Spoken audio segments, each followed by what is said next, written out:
Life Management Science Labs would like to acknowledge that we live and produce this podcast on the traditional lands of the Wurundjeri people. We'd also like to acknowledge the traditional owners of the lands of our listeners and our international colleagues. We'd like to pay our respects to their elders past, present, and emerging.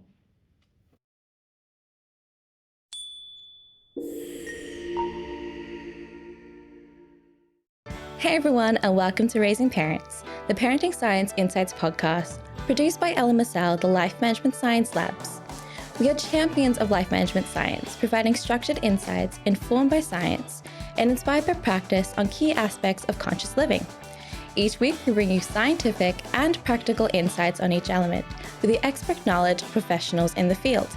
I'm your host, Dina Sargent. Let's get started. Hello, and welcome back to Raising Parents, the Parenting Science Insights podcast. Scientists have established a connection between food and mental and physical health, linking diet to depression, anxiety, ADHD, dementia, and more. And with that in mind, the food that we eat is most definitely affecting the way we interact with our loved ones too. So today we're being guided by author, speaker, and physician, Dr. Chris Gilbert, to learn more about this and how we can use this knowledge to our advantage. Her extensive expertise lies in integrative and holistic medicine, including homeopathy, acupuncture, bioidentical hormones, supplements, and Gestalt therapy. Hi, Chris. It's great to have you on the show. How are you going today? Hi, Mary. Thank you. Thank you so much for having me on your podcast. Yeah, thank you so much for taking the time to join us today. So, before we begin, could you tell us a bit about what Gestalt means? What does it mean in the context of our relationship to food? So, Gestalt is a German word that means form, for example, and it's a form of psychotherapy in which self-awareness and self-acceptance are considered keys to personal growth. So, it's been developed by the German doctor called Fritz Perls, and he wrote a book about this Gestalt therapy in 1951, and it emphasizes the whole person. And what is special, it focuses on the present moment. And also, Dr. Fritz Perls, after 1951, went to Esalen, California, where in 1963, and from 1963 on, and that's where I also learned Gestalt therapy at Esalen Institute in Big Sur in California. So that's what Gestalt therapy is. And in relationship to food, what is important in Gestalt therapy again is the present moment. So what is it that we are feeling now, right now? Like if we look at one specific type of food, what emotion are we feeling? If we look at another specific type of food, what other emotion are we feeling? So it links the food with the present emotion, the present food with the present emotion. And that's fascinating to explore. Right. It sounds to me like it's also very applicable to parenting methods in general because, a lot of the time in the past, discipline methods with parents have often been, very authoritarian, just discipline as the cases go, not really taking into account what the child feels. So this feels like it can be really applicable to parenting too. So that's a great preface for our topic for today. But before we go further into detail, I'd love to get to know you better. This is Have You Met Chris? And the first question I have for you is what is a book that you enjoy? Well, the latest book I read is called Breakthrough from Dr. Katalin Karikó. Dr. Katalin Karikó is a Hungarian researcher. I don't know if if you've heard about her. No. She is the inventor of the messenger RNA vaccine. What goes into the messenger RNA vaccine that a lot of people took for against COVID-19. It was used in the vaccine created by BioNTech in Pfizer. It was used by the vaccine created by Moderna. And Dr. Katalin Karikó won the Nobel Prize in Medicine in 2023. So the book is fantastic. It relays all her struggles, how nobody believed in her, how she worked and worked and worked so much to finally manage to have a breakthrough. The title is Breakthrough. And finally getting the Nobel Prize. It's a fantastic book. Very Yeah, inspirational.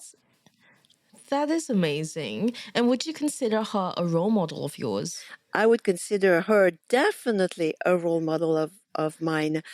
But somebody else I would consider a role model of mine is the woman that called, her name is Christine Price, and she's the wife of Dick Price. And Dick Price is the one that learned from Fritz Perls Gestalt therapy and how to do Gestalt therapy, to practice Gestalt therapy. And I studied with Christine Price, and she was fantastic. She's still fantastic. And she's definitely my role model. One of my numerous role models, I guess. Yeah, and what would you say are her most admirable traits? For Christine Price, her more admirable trait is acceptance, is accepting whoever you are. So if I'm dealing with you, it's like, welcome, Mary. Who are you? And whoever you are, I'll accept you, and I'll take you in, and I'll respect you. And this is a great role model, because that's what I think everybody should do, to really see the person the way the person is, not try to change the person, but see exactly what the person's qualities are, what the person likes, what the person dislikes, and be aware that everybody's different, and accepting everybody the way they are. Yeah, and that has to require a certain level of empathy that not everyone can possess. So that's really really inspiring in and of its own. I feel the same way about some people where they can exhibit this amount of unconditional love to the people around them. It's really incredible. I certainly know that I don't practice it very well, but so the people that do are just all the more inspiring to me as well. Now, in your spare time, do you watch any movies or listen to any podcasts? Yeah. So my favorite movie of all, and again, it's all related to Gestalt. You'll see how passionate I am with Gestalt. Is the animated Pixar movie Inside Out. That was out in 2015, and it shows the different parts of the kid, the different parts of us. It shows like a part of us could be joy, the joyful part of us. Another part of us could be the fearful part of us. Another part of us could be anger. Another part would be disgust. Another part will be sadness. So in that animated movie, it shows how the different parts of each child plays into what the child is going to do. And there's a sequel that just came out called Inside Out 2, which also shows, it's also Pixar, it just came out like 2024. And it adds to those the feelings of anxiety, the part of us that could be anxious, embarrassment, the part of us can be embarrassed, envy, and boredom. And when you have all the different parts of a kid, and in the case of Inside Out 2, it's in an adolescent, all those parts come into play so that the kid can get a sense of self. What is their sense of self? Who are they? How do they perceive themselves? And how can they mature and grow in a safe way with as minimum anxiety as possible. So that I think is fascinating. So it's all related to Gestalt. I love Gestalt. I love that so much. And I have to agree with you that Inside Out is such a great movie. I haven't watched the second one just yet. So, no spoilers here, please. But the first one was such a formative experience for me, even though I was already a how old was I? I was already a teenager watching a kids movie, but I feel like it hits some very deep themes that, well, if you want it to be deep, it can be deep, yet making it really approachable for kids, showing that your emotions are part of who you are, but they aren't they don't make up who you are, if that makes sense. And it really goes to show, it reminds kids, there are some ugly emotions that you will experience. There are some positive ones as well. It's important not to let one take over the other or your feelings, and kind of to separate the emotions from each other, figure out where it's coming from. And that is so important. I feel like in life, that's something that people should really reflect on, because emotions are such a huge part of life, and it can help you figure out why you're feeling a certain way, what exactly you're feeling, and remind you that, you know, you're not a bad person for feeling a certain way. It's just how you control your actions and how you react to it that will be definitive of what your outcome is. So that is something that I love to think about as well. Thank you so much for sharing that. I feel like I got to know you a bit better, and it was such a pleasure. So now I'll move on to the interview section. And for starters, I'd love to ask you, how do you think family dynamics have influenced individual health behaviors in children? Family dynamics are huge. The children feel everything that the parents are going through. If parents are fighting against each other, are fighting all the time, children are going to feel that, and they're going to be very anxious, and it's going to influence their future.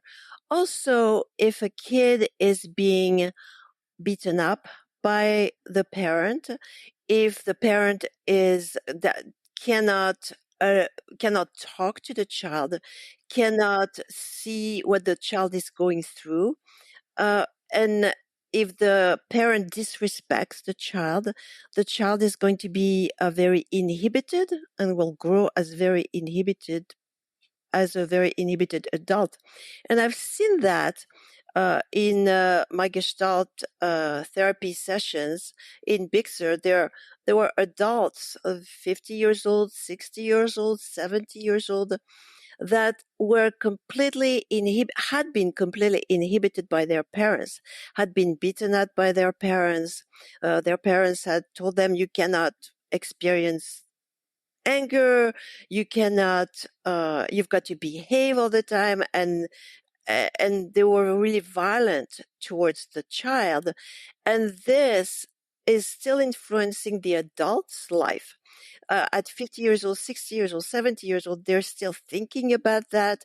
They haven't been able to have a healthy relationship with a significant other because their childhood has really influenced them. So for all the parents that are listening to us right now, it's so important to treat your child well, and especially between the time the child is born until 5 years old.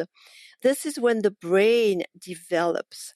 So it's very important to be very accepting, to be very understanding of the child, and explain to the child what to do.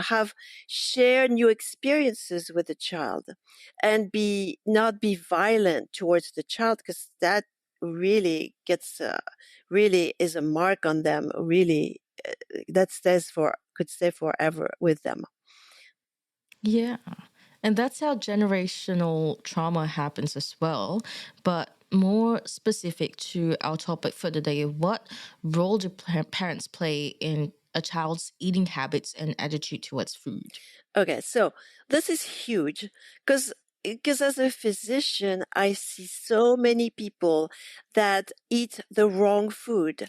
And by the wrong food, I'm going to say many people eat only ultra processed food, things that are uh, pastries, things that are they get in fast food places, things that have a lot of things that preserve them and colorant and a lot of what I call junk in them. So and that's easy to buy.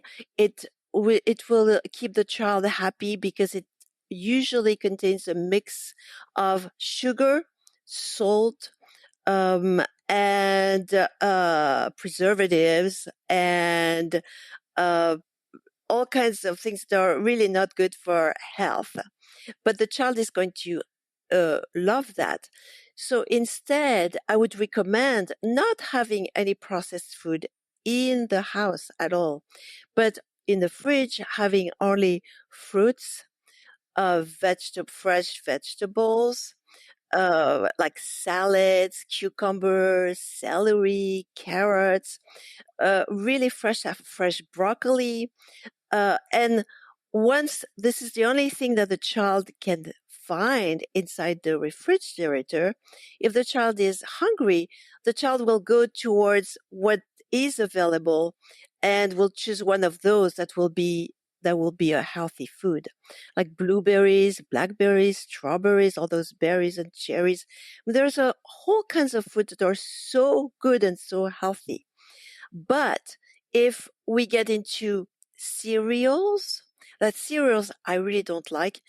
If you see on the shelves in supermarkets, there are hundreds of different types of cereals. If you look at all the ingredients of all the cereals, they are all of them except probably two out of over 100. All of them except then two have sugar added, preservative, colorant, salt. You know, I don't want any of those to be added. A vitamin, okay, but no sugar, no salt. And most of the cereals have sugar or salt. Same thing with milks. Okay, the healthy food right now, what's in is either oat milk or soy milk or any almond milk. But when you look on the shelves, it's almond milk. They're not pure. I would challenge you to find an almond milk that's pure, that doesn't have sugar added, salt added, guar gum, whatever you name it. What I would like some, just if it's almond milk, just almond and water. But this is very hard to find. So it's important that the parent looks at all the ingredients of all the food they buy so that they don't buy anything that has sugar added, fructose, corn syrup, salt, and preservative and colorant. I really don't like that. But if the parent buys only fruits, vegetables, salads, greens, bell peppers, orange bell peppers, uh, yellow bell peppers, red bell peppers, green bell peppers, I mean, there's tons of really healthy food, radishes, and you can buy sweet potatoes, they are roots. They don't have any sugar added. They're sweet, but they don't have any sugar added. Ginger, I mean, there's a lot of things that are very healthy that should be in the fridge and not at all ultra processed food. Mhm.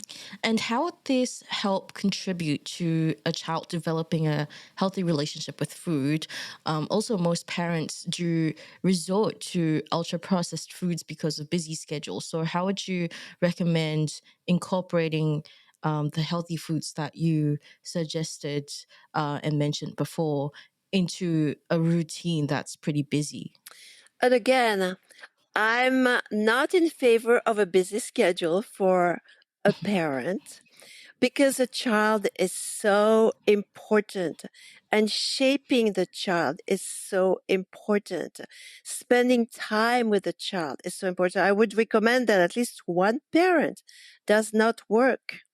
And one parent spends time with the child, talking with the child, explaining things to the child, singing to the child, telling stories, explaining, answering questions of the child.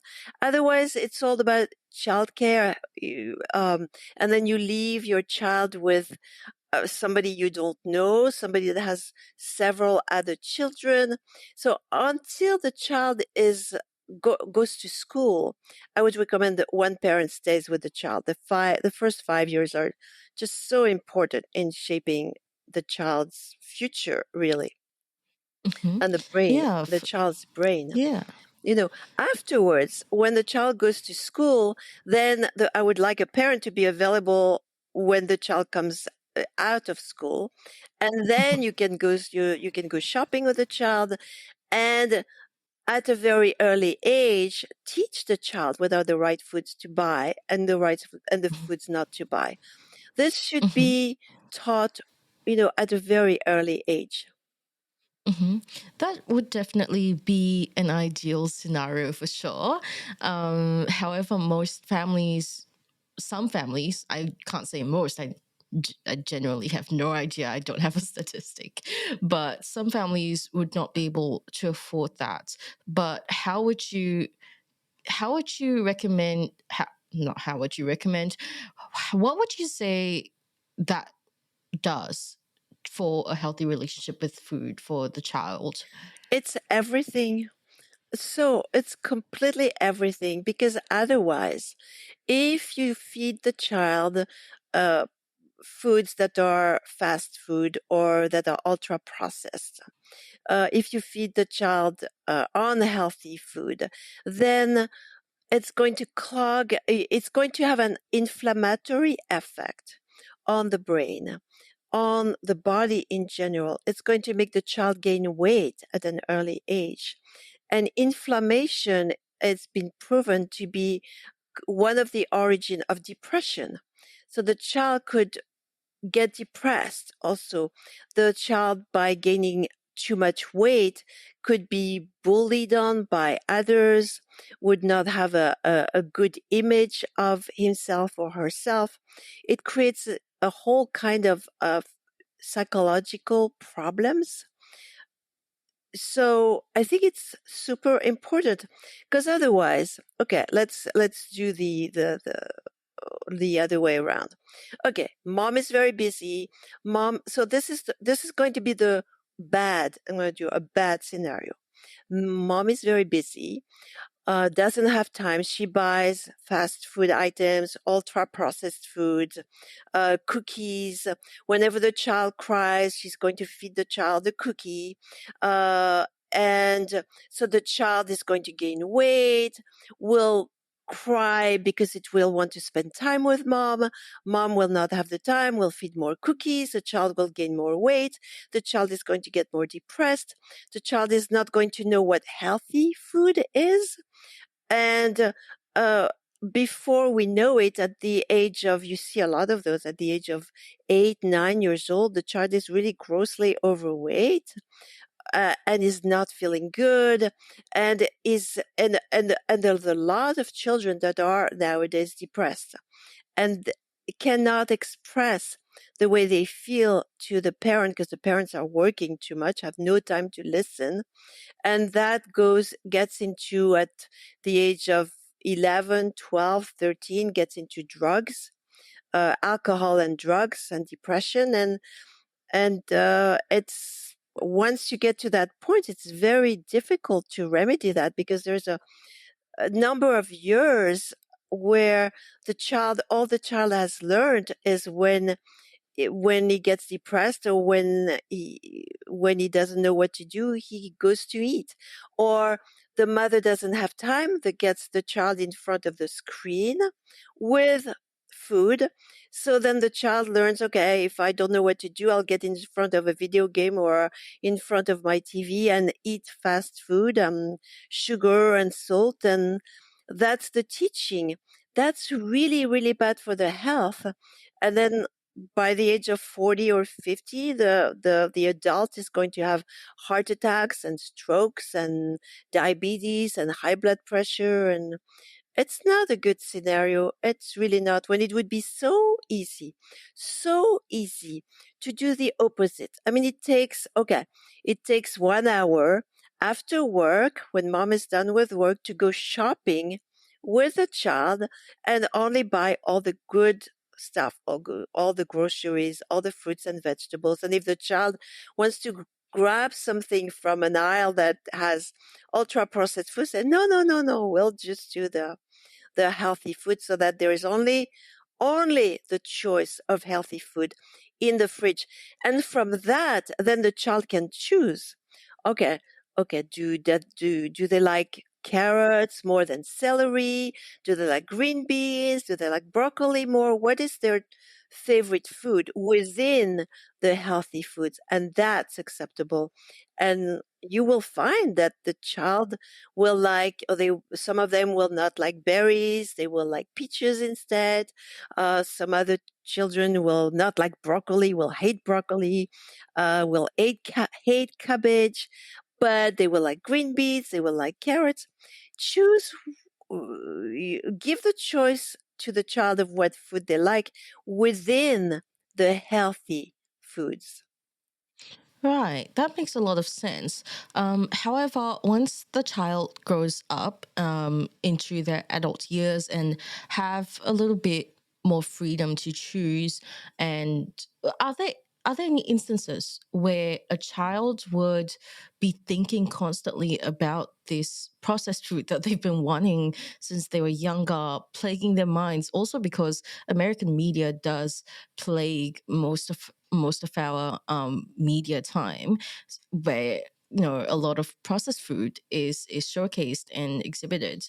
So are there any instances where a child would grow up and crave the ultra processed food more and reach out for that once they have the autonomy to do so? What is the difference between doing it then as an adult and doing it as a child? There's a big difference. When as a child you have all healthy foods, already the brain grows much healthier, the body grows much healthier. So if you have at least 16 years, 17 years, 18 years of really healthy food, already you don't have blocked arteries, because otherwise at the age of 6 or 7 years old you already have blocked arteries. You already are at the risk of stroke or a heart attack, or you're already at the risk of depression. So if you have those healthy years where the body can develop to its fully adult structure with only healthy food, it's all this is already taken. And this makes a huge difference in the future of the child. Uh, 18 years make Right. a huge difference. Yeah, that makes a lot of sense. It's kind of like building the foundation. Yeah, yeah. So Yeah. you need a healthy foundation. Afterwards, it's true that once you're an adult, you can do whatever you want. You have, the green the green slip or the pink slip on your life, and you can do whatever you want. And that's why when an adult wants to have drugs or do drugs or alcohol, it's, you can't prevent them from doing that. But if you have a healthy childhood, it's less likely, because people usually cherish their childhood and they go back to their child once they have healthy habits. Okay, I'm going to talk about myself for a few minutes. I have been raised just like that, with only healthy foods in the refrigerator, no processed food whatsoever, for my entire, as long as I had was with my parents, for the first 18 years of my life. That was my upbringing. Now, because I've been brought up this way, now if I want to eat an ultra processed food, I get sick.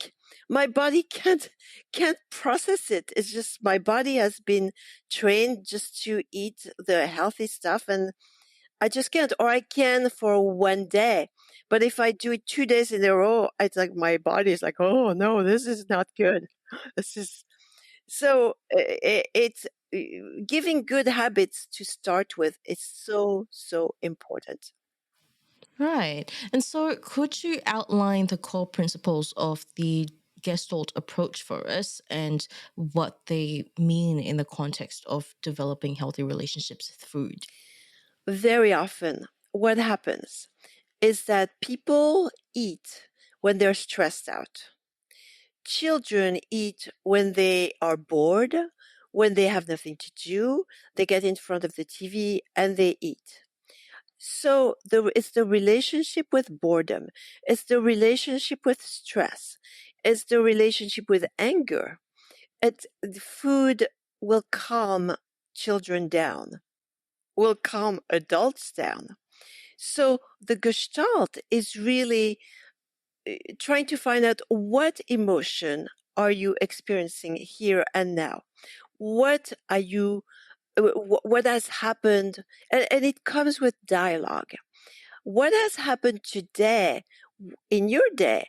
What kind of emotion have you had today in your day? If the child can talk about the emotion, have you been happy because of this or that news? Have you been really angry because of this or that news? Have you been sad because of this or that news? What is the emotion? And talk about that emotion, not bottle it in, because mostly what parents do, they say, oh no, you cannot talk about that. Your anger, don't talk about that. You have to bottle it in.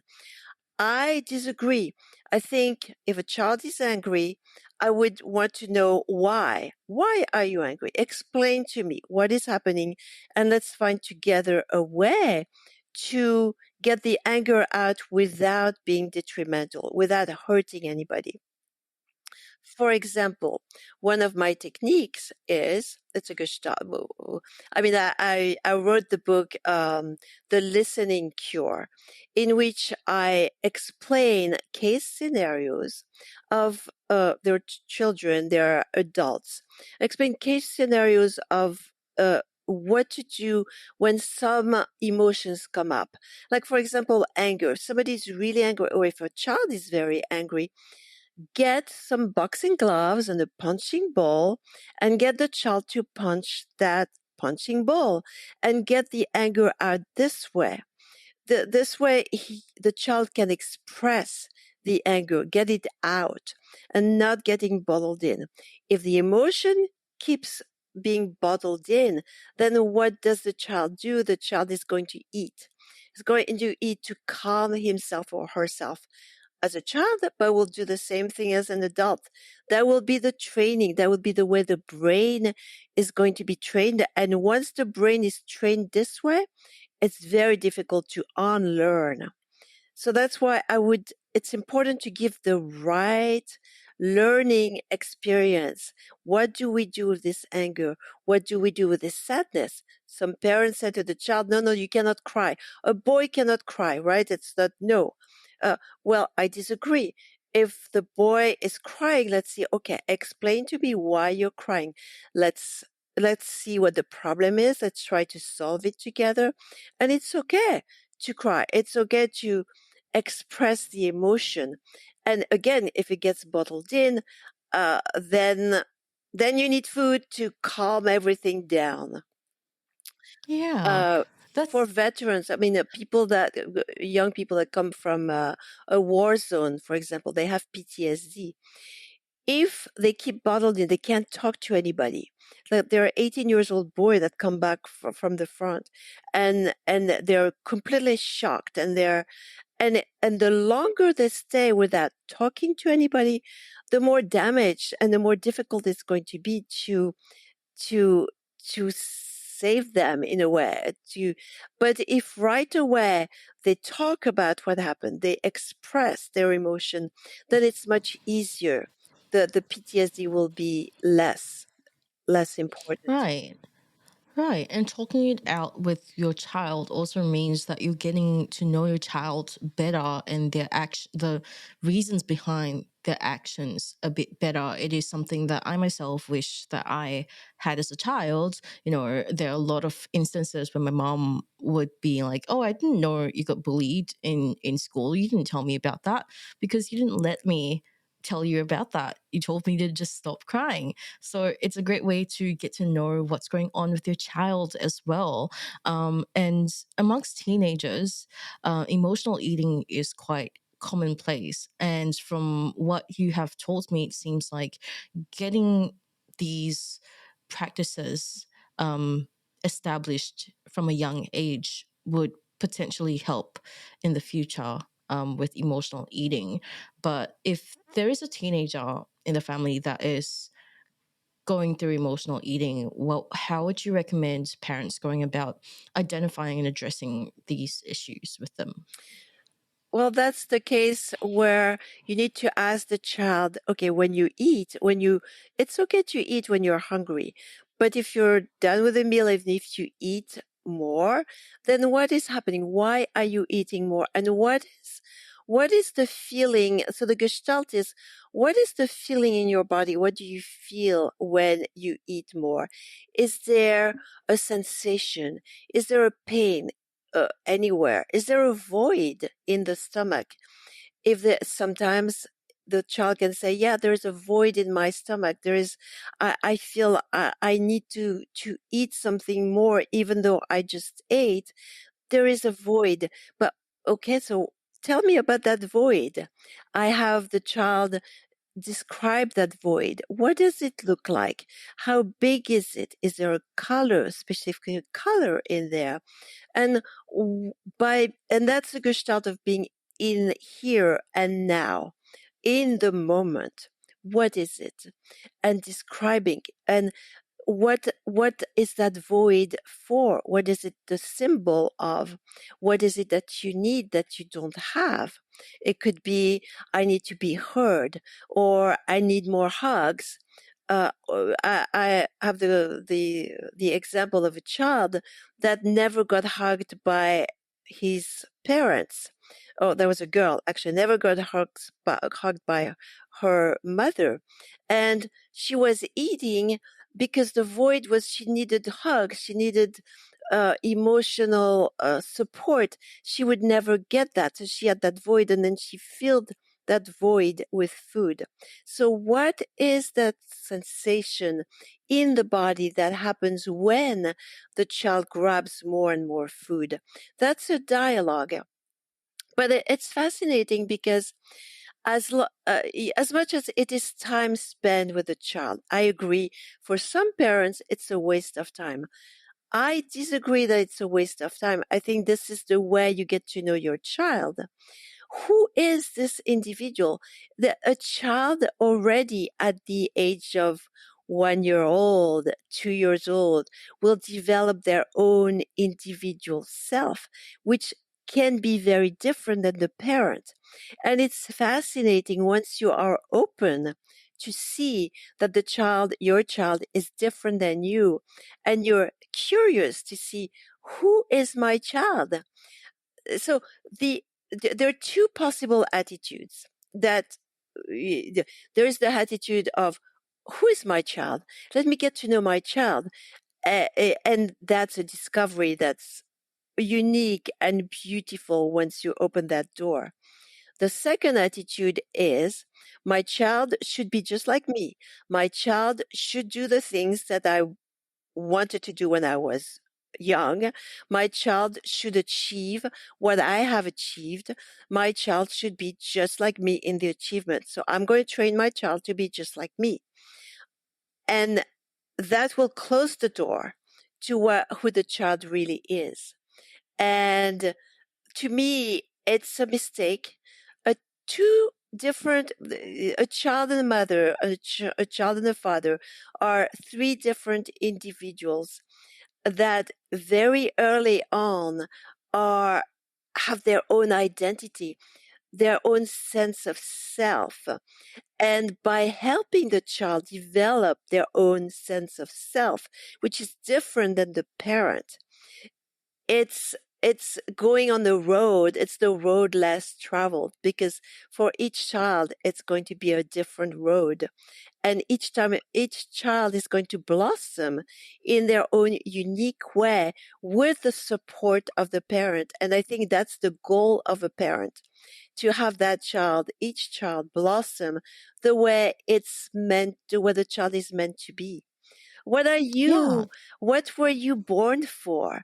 What were you meant to be when you were born? As a little girl, what was your dream? Yeah. That's the interesting thing for me. Yeah, that's beautifully said. Now, I know you have mentioned a few ways of executing this Gestalt approach to the healthy relationship with food for kids. But what is a habit that you'd recommend practicing with their kids to reinforce healthy relationships with food? Um, the habit I have developed is a very strange one. It's I do a board meeting with all my different parts of me. So I sit on the floor on little pillows. So I have like 1, 2, 3, 4, 5 pillows in a circle. And there are different parts of me that are going to sit on there. So I'll have the happy part of me that's going to sit on there. And it's going to say, if I give it a voice, it's going to say, "Oh, I'm so happy. I've had a lot of I've had this interview with Mary today. That was really good. That's so cool." And then I switch pillows and I sit on the next pillow. The next pillow will be the pillow that will be the hungry pillow. It's like, oh my God, I've been so hungry today, and I didn't resist. I had to have my cookie, and that made me feel really bad afterwards. After I had my cookie, I felt so bad. I felt like I needed a nap. It's like, oh, I shouldn't have had my cookie. Um, and then there'll be my sad part of me, the one that is it's like, oh my God, I'm sad. I had a bad news today. I heard about a friend of mine being sick, and that makes me sad. And and then I'll have the embarrassed part of me. I mean, whatever part of me, I separate all the different parts of me, and I give each one a voice. So in the case of food, it could be the mind. The mind will say, "Oh no, no, you need to stay very healthy and eat only healthy foods," and the mind will say, "Oh no, no, you need to eat healthy food." And then the non-healthy part of me will say, "But no, but I want cookies, and I want that's what makes me feel good." So it could be a dialogue between the two. So instead of grabbing the food, or instead of going, because I don't have anything in my fridge or in my cupboards, actually that's unhealthy, but instead of driving to get some unhealthy food, I'm going to have that dialogue between the healthy part of me, the brain part of me, and the body part of me. And they will say, and then the brain will say, "But why do you want to be sick? Why do you want your arteries plugged?" You know, and then the unhealthy part of me will say, "But because I'm so stressed out, and because I don't like what I'm doing, I need to do more of what I do, what I like." So then the brain will say, "Well, what is it that you like? Let's uncover what you like and what will help you not grab the unhealthy food." So then I unleash that fantasy part of myself, the one that fantasizes. Oh yeah, if I was having an interview with Mary every day, that would be great. And so that's, I love talking about, and I love educating people, and it makes me, gives me a lot of energy, and I love acting. So it brings my acting part of me out, and it's fantastic. So it's just an exercise where you bring all the different parts of you, but the important thing is self acceptance. So you need to accept that there good parts of you, ugly parts of you, in between parts of you, and say, welcome all those parts of me. Let's accept that, and let's give each of them a voice.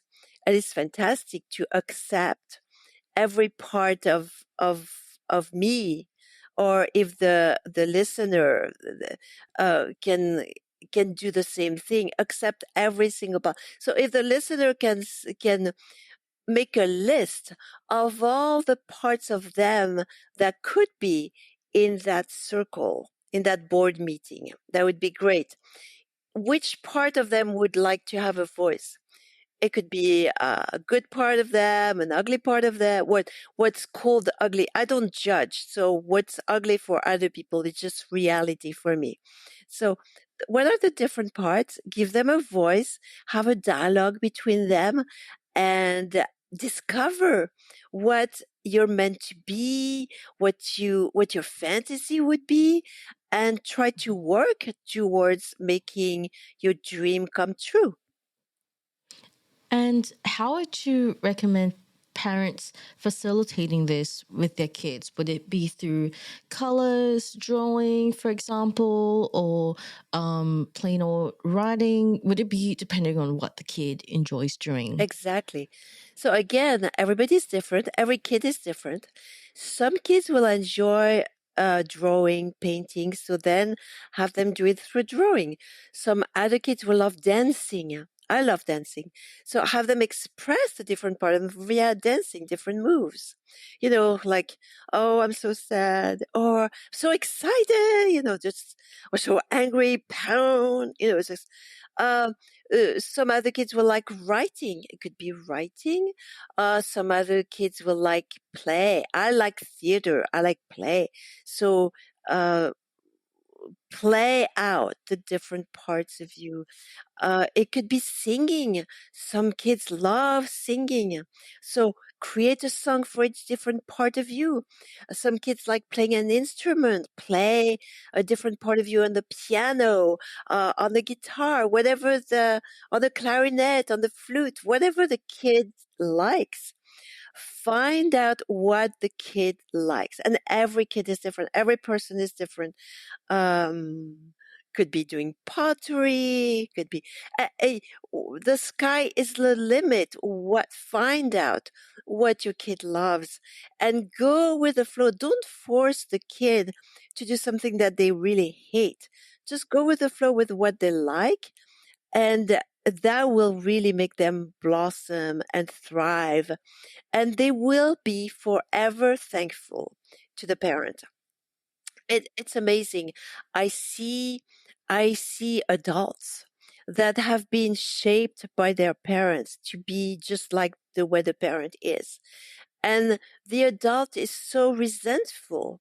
And they say, no, I don't want to talk to my mom, or I don't want, as an adult, I don't want to talk to my mom. My mom is going to criticize me. It's like, no, no, no, no. But if the parent are very accepting and push the kid to thrive, and have the kid be able to confide in them, and explore the different emotions and find solutions to problems together, then the kid, as they grow up, remain close to the parent, and the parent child relationship blossoms. The mother becomes the best friend of the child, of the girl, when she grows up. And sometimes I treat mothers that say, I don't know why my child doesn't want to talk to me.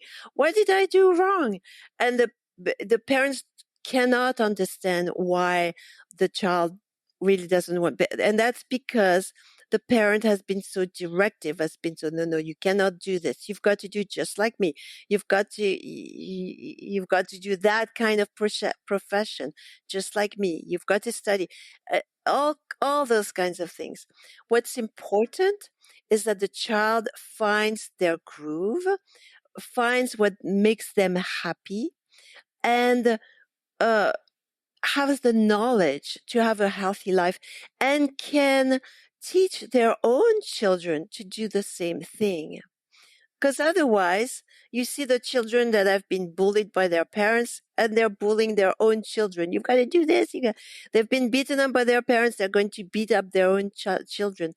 No, you've got to teach the right thing to your children. So if you have an upbringing that teaches you at an early age how to handle emotions, how to handle right nutrition, how to handle relationships, then you can teach that to your children and make your children very happy and thrive too. Yeah, for sure. And it sounds like it not only helps the relationship with food, but also gives the child the right outlet to express themselves and to learn how to do all these things aside from their education, which is really, really important to consider as well. So thank you so much for sharing that. That was incredibly insightful. Really, really appreciate you taking the time with us today. Now we'll move on to the open mic section, and this is your chance to talk about anything that you're passionate about, and it doesn't have to be related to the topic at all. So the floor is yours. Please take it away. I'm passionate about a healthy relationship with a spouse. Find the right spouse for you. Find the right partner for you. And that is so difficult to do and yet so easy. And that's related.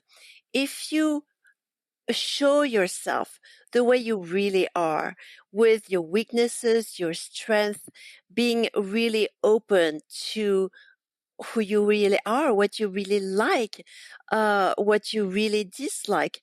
A lot of people think that they should be a certain way to find a partner, and they will change themselves so that they will fit to what the partner likes. So they will say, "Oh, my partner likes somebody who is very serious and studies a lot." So they will change so that they will be liked by the partner that will ultimately marry them, and they will spend their life with their partner. But then if they're not like that, if they change just because they wanted the love of the partner, then little by little they will be unhappy because their true self is going to surface. And if the true self doesn't match what the partner likes, it's going to clash and it's not going to work out in the long run. It will work in the short run, but not in the long run. So my recommendation is show who you are. You're not going to please everybody, but this will be the selection. If you like dancing and laughing and role playing and just so show who you are. If you don't like studying, show who you are, and then people will like you the way you are, or will not like you. And if they don't like you, you don't need to be friends with them. And if they like you, then try to see who they really are. So have a real relationship from a genuine relationship between people. And that is the basis for a wonderful, wonderful partnership um, that will blossom along the years, because as you each you're going to be faced with obstacles along the years, and each person will react a different way. But if you don't hide the way you're reacting, even with the ugly part, nothing is ugly, it's all human, right? So if you show exactly what you're really feeling, if you're jealous, if you're envious, just say it. Don't bottle it in. A lot of people just bottle it in. It's like, "Oh no, I'm not going to say anything. Oh no, I'm not going to say anything. Oh no, oh no, oh no." And then it becomes too much, and then they explode and it's ah, you know. No, say right away what's going on. If you're not happy, say it with the relationship. Say it right away. Say what you would like right away, what would make you happy. And if it's a deal breaker, when it's a deal breaker, it's okay. You'll find somebody else. there are so many people on earth. You will find, I guarantee, the right match for you, as long as you're genuine. Because it's beautiful, I think, to have a genuine person in front of you. The weaknesses of people are just beautiful, and the strengths are beautiful, and it's every human being is different. Otherwise, it's being with a robot and with somebody that is just that has nothing special, nothing unique. Yeah. Yeah, I wholeheartedly agree. And we cover a lot of this on another one of our podcasts as well, the Reloscope, the Relationship Science Insights podcast. So, listeners, if you're interested, feel free to check that out. Thank you, Chris, for joining us today on Raising Parents. Now, if our listeners want to find out more about you and what you do, where can they go? So my website is D like David, R like Robert, like for doctor, chrisgilbert.com. And I've got my email address. I receive a lot. I'm also on Psychology Today. So if they Google Dr. Chris Gilbert or Chris Gilbert, MD, PhD, Psychology Today, they'll find all my blogs and all my articles that I wrote for Psychology Today. Also on Amazon, they will find my book if they Google The Listening Cure.